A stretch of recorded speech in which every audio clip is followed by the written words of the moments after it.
ولسمشر غني ګاونډیان نور زموږ له اوبو وړیا ګټه نشي اخیستلی. ولسمشر غني په خپلو څرګندونو کې ویلي دي چې نور به ګاونډیان د افغانستان له اوبو وړیا ګټه وانه اخیستلی شي او نه به هم د اوبو د اوږدمهاله تړونونه له چا سره لاسلیک وکړي.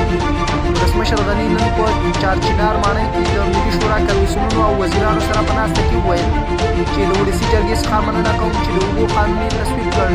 هغه همداراز له هغوی غوښتنه وکړه چې په ملي بودیجه کې د اوبو د مدیریت لومړیتوب ورکولو ترڅنګ د قانون هم تصویب کړي.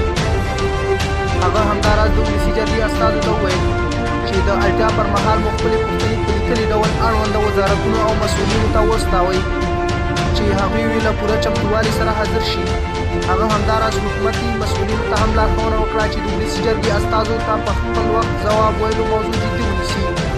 هغه د پوهنې د لوړو زده کړو او ارشاد حج اوقاف وزارتونو کې د اصلاحاتو بهیر د سولې پروسې او د اوبو د مدیریت د برېښنا تولید د ظرفیتونو د لوړولو د کرنې او کانونو د انکشاف د زیربنا او نورو برخو کې د حکومتي راتلونکو پلانونو په اړه معلومات ورکړل.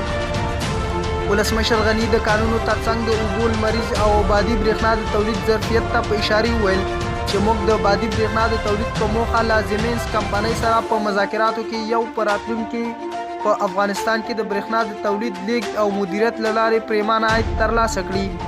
ولسمشر غني څرګنده کړه چې سوله زموږ د هیواد لویه غوښتنه ده او حکومت مهم لومړیتوب او مسؤلیت دی او په دې اړه اجماع موجوده ده، مګر طالبان باید له پاکستانه نشهیي توکو، جرمني شبکو او بین الافغاني تروریستي سازمانونو سره په خپلو اړیکو کې د وضاحت ترمنځ د ولس پوښتنو ته د اندېښنو ځواب ووایي. ولسمشر په ټینګار سره وویل له سراسري اوربند پرته سوله بېمعنه ده. د سولې ټول ابعاد سنجول شوي، د برابري شوي طرحې او پلان او تطبیق په موخه به اساسي بحث وشي.